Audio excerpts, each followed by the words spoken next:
Nama aku Debbie Lastri Soan. Aku mahasiswi dari Universitas Dian Nusantara. Di sini aku akan membawakan materi pengantar akuntansi dengan judul laporan keuangan. Laporan keuangan adalah catatan informasi keuangan suatu perusahaan pada suatu periode akuntansi yang dapat digunakan untuk menggambarkan kinerja perusahaan tersebut. Laporan laba atau rugi merupakan laporan yang menyajikan informasi pengeluaran, pendapatan, serta laba atau rugi yang dihasilkan perusahaan selama periode tertentu. Melalui laporan laba rugi ini bisa memperlihatkan kinerja keuangan dari suatu usaha atau perusahaan. Di sini terdapat 3 fungsi laporan laba atau rugi. Yang pertama, sebagai alat untuk mengevaluasi keuangan perusahaan. Artinya, pencatatan lengkap di laporan laba rugi akan memberikan informasi yang lengkap dan runtut untuk dievaluasi, sehingga dapat dilakukan penilaian secara menyeluruh. Yang kedua, sebagai alat untuk menilai pertumbuhan perusahaan. Artinya, jika perusahaan mendapatkan laba, maka potensi perusahaan untuk bertumbuh menjadi lebih besar. Sebaliknya, jika perusahaan mengalami kerugian, maka potensi perusahaan untuk bertumbuh menjadi lebih kecil. Yang ketiga, sebagai alat untuk kebijakan. Artinya, jika ada biaya yang terlalu besar yang terkait dengan pembiayaan atau investasi yang dilakukan oleh perusahaan, maka manajemen dapat melakukan perubahan strategi di periode berikutnya. Unsur-unsur laba atau rugi pada perusahaan jasa maupun perusahaan dagang.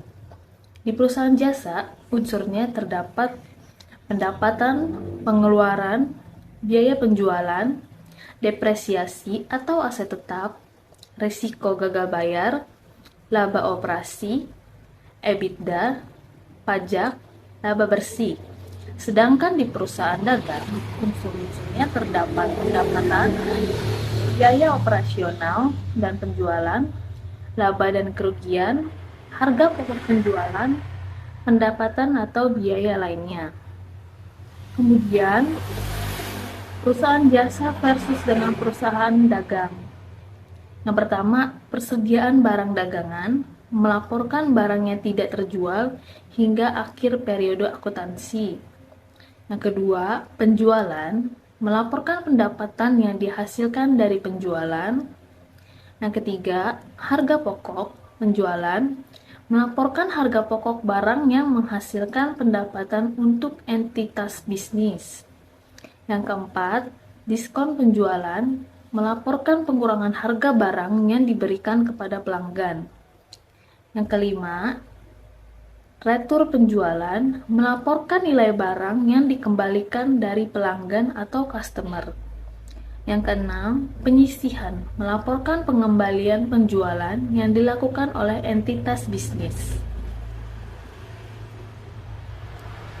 Kemudian di sini terdapat contoh dari PT Sejahtera laporan laba rugi pada periode Maret 2020. Di sini menampilkan dengan cara single step. Dapat diketahui pendapatannya sebesar 780 juta dan untuk total beban sebesar 335 juta. Jadi dari total pendapatan dikurang dengan beban, kemudian dikurangi lagi dengan pajak. Jadi total laba bersihnya sebesar Rp333.750.000. Kemudian di sini menampilkan multi-step. Dengan cara multi-step, PT Dagang Sejahtera laporan neraca periode April 2020. Di sini pada multi-step di mana nama akun-akunnya dijelaskan secara perincian apa saja pendapatan yang masuk, kemudian beban-beban apa saja yang dikeluarkan dari PT Dagang Sejahtera. Di sini dapat dilihat dari total pendapatan dikurangi dengan biaya beban, total beban, kemudian hasilnya dikurangi dengan pajak penghasilan. Jadi untuk mengetahui laba bersihnya dapat diketahui sebesar 324.750.000 pada akhir periode April 2020 dari PT Dagang Sejahtera. Kemudian, kita juga perlu mengetahui laporan perubahan modal adalah pencatatan keuangan yang menampilkan perubahan modal dalam suatu periode tertentu. Laporan ini dibuat agar perusahaan bisa mengetahui informasi terkait peningkatan maupun penurunan aktiva bersih pada periode yang ditentukan. Oke.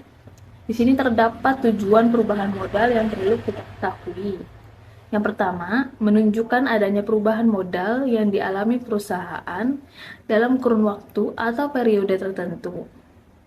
Kedua, mendukung laporan keuangan yang di dalamnya termasuk laporan laba rugi, neraca, dan laporan keuangan.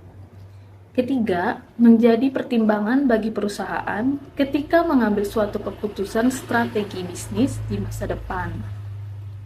Yang keempat, menjadi informasi yang membantu investor memperkirakan jumlah waktu dan ketidakpastian penerimaan kas di masa depan yang berasal dari pembagian dividen. Yang kelima, menjadi informasi bagi para analisis keuangan agar dapat memahami faktor yang mempengaruhi perubahan modal dan atau ekuitas pada perusahaan. Kemudian, unsur dari perubahan modal yang pertama, laba dan rugi selama periode tertentu, hasil dari penjualan saham, pembayaran dividen, pembelian saham treasury, pengaruh perubahan nilai wajar pada aset, efek koreksi kesalahan dari periode akuntansi sebelumnya, laba yang tidak dibagi pada akhir periode akuntansi. Kemudian di sini dapat kita lihat contoh dari laporan perubahan modal dari PT Mitra Karya Perkasa pada periode 31 Desember tahun 2001, di mana modal awal yang dikeluarkan dari PT Mitra Karya sebesar 235 juta. Kemudian untuk laba bersihnya diketahui sebesar 67 juta rupiah. Jadi untuk total keseluruhannya 302 juta rupiah. Kemudian di sini terdapat ada kerugian, laba ditahan, dan efek koreksi di mana sebesar 45 juta yang pada akhirnya dari total modal awal dengan laba bersih dikurangi dengan nilai-nilai kerugian atau laba yang ditahan maupun efek koreksinya sebesar 45 juta. Jadi untuk mengetahui laporan perubahan modal dari PT Mitra Karya Perkasa, modal akhirnya sebesar 257 juta rupiah. Kemudian berikutnya pada penjelasan ini kita akan mempelajari neraca. Neraca keuangan atau balance sheet adalah bagian dalam laporan finansial dalam akuntansi yang mencatat informasi terkait aset, kewajiban, pembayaran pada pihak terkait dalam operasional perusahaan, dan modal pada waktu tertentu. Komponen pelaporan neraca keuangan di sini terbagi menjadi beberapa bagian. Yang pertama aset lancar, aset tetap, kewajiban atau liabilities, kewajiban atau utang lancar, kewajiban atau utang jangka panjang, ekuitas, saham disetor, kemudian laba ditahan. Berikut komponennya. Kemudian di sini menampilkan contoh bentuk kontrol dalam bentuk kontrol dari PT Rifki Tbk per 31 Desember tahun 2015, di mana di sini menjadi dua bagian, yaitu pada akun aktiva dan pasiva, di mana pada akhir total aktiva harus balance dengan hasil akhir total pasiva. Di sini kita juga bisa lihat terdapat aktiva lancar, aktiva tetap, ataupun aktiva lainnya. Sedangkan pada bagian pasiva, kita dapat lihat di sini terdapat utang lancar, utang jangka panjang, maupun ekuitas. Jadi, perlu diketahui, dari total aktiva dan pasiva dalam neraca harus balance untuk hasilnya. Sehingga pencatatan akun ini harus teliti dan tidak teledor. Kemudiannya, dalam bentuk stafel, kita dapat lihat neraca dari laporan salon Anggi per 1 Januari tahun 2013, di mana di sini menampilkan nama akun serta debit dan kredit, di mana pada akun-akun ini kita harus mengetahui untuk tata peletakannya apakah masuk di bagian debit ataupun di kredit. Di sini di tabel sudah menampilkan untuk total keseluruhan dari akun debit sebesar 306 juta sekian, kemudian di akun kredit sebesar 306 juta rupiah. Jadi untuk kedua akun tersebut pada debit dan kredit juga harus balance untuk hasilnya, karena itu akan menentukan laporan keuangan.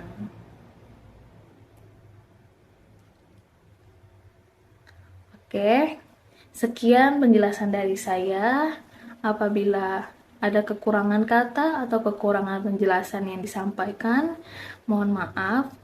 Kiranya dari tugas besar ini menjadi manfaat atau edukasi bagi kita semua agar lebih mengetahui lagi apa itu laporan keuangan, laporan perubahan modal, dan neraca. Sekian, terima kasih.